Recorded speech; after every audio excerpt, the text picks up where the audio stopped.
Today, I want to talk about what you should be doing with your money in the year 2020 and why you should not just leave your money sitting in a bank. Average return on a checking account is 0.05%.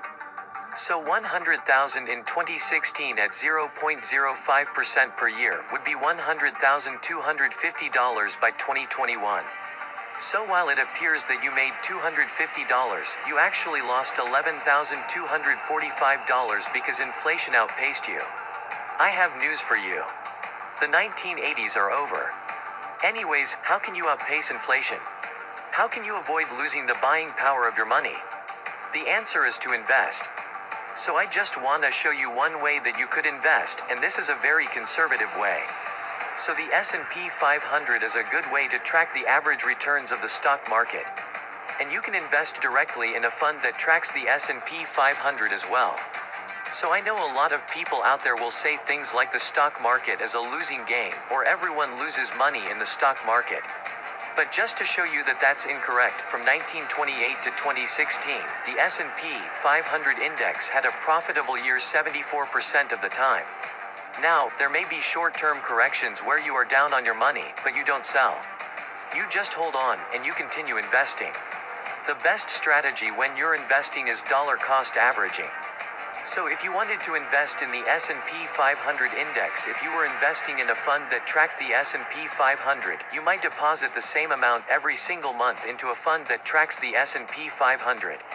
So at that point, you're buying shares at a high price, buying them at a low price, and buying them in the middle. So, as a result, this lowers your average price paid per share. Since 1928, the S&P 500 has returned on average 9.8% a year. The only way to outpace inflation is to invest. And by now, I hope you understand that keeping your money in the bank, in a checking account, in a savings account, in a CD, is a guaranteed way to lose your money. So you need to make sure you're doing something to outpace inflation. And one of the best ways to do this is investing in a passive index fund. I know people are gonna be skeptical of that 9.8% return because that's based on almost 90 years of data. So I want to give you a real example. So we're gonna take a look at inflation since 2000 and the return of the S&P 500 index since 2000. So since 2000, inflation has averaged 2.2% per year, as we said earlier. So let's take a look at the performance of the S&P 500 index. So on January 1st, 2000, the S&P 500 was at 1,425.59, and on January 1st, 2017, exactly 17 years later, the S&P 500 was at 2,275.12. So over those 17 years, we saw a 59.5% return on the S&P 500 index. So if you had dumped $100,000 into a fund tracking the S&P 500 index in 2000, you would have $159,500 as of the beginning of 2017. So you outpaced inflation by $14,735. Imagine how much money you would have if you had just left your money in the bank earning a small interest rate. You have to realize that putting your money in the bank is a guaranteed way to lose money. Putting money in the bank account is a guaranteed way to lose money. It is something that people don't understand. I hope that video explained to you why is it so important that we don't just park our money in the bank.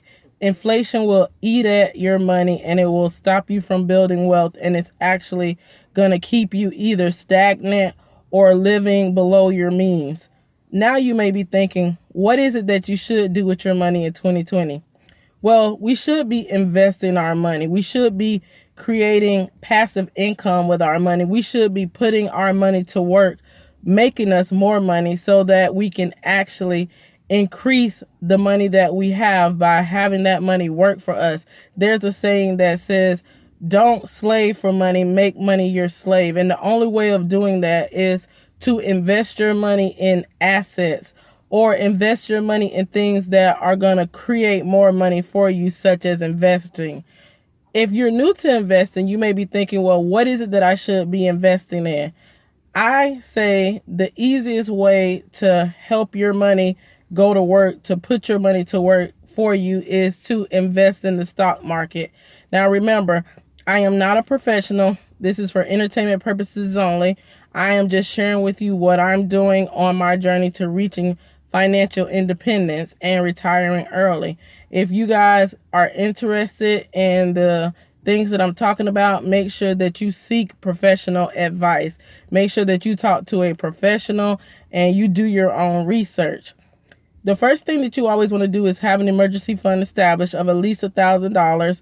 And based on how accessible it is for you to get another job if you were to get fired or laid off, or depending on if you are an entrepreneur or self-employed, once you get $1,000 saved in a high interest savings account, you want to work towards getting 6 months or up to a year of expenses saved in a high interest savings account. And I suggest that you look for one that pays no less than 1.8% all the way up to over 2% if you can find one.